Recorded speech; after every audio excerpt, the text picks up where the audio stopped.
ki khubor ka Batisi TV lawan ra shapi da ka Orange Nissan Lumso po near Fire Brigade Shillong.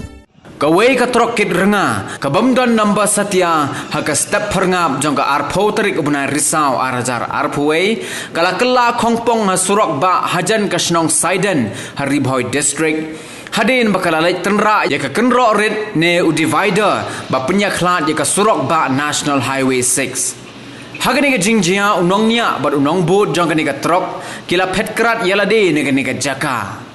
unong lum khubor jong ka Batisi TV ubalalai ringdor ya ka Nongñiah ulalap bayaw number jong ka Trok ladap lojno ki pulit jong ka Bhoi district tang shuyo jingtip marmar kilawan penlong ye kajing tokit kenang ban labdin ye utrai jong kani ka kali bat hadin kani la pha khwai no ye kani ka kali shathanan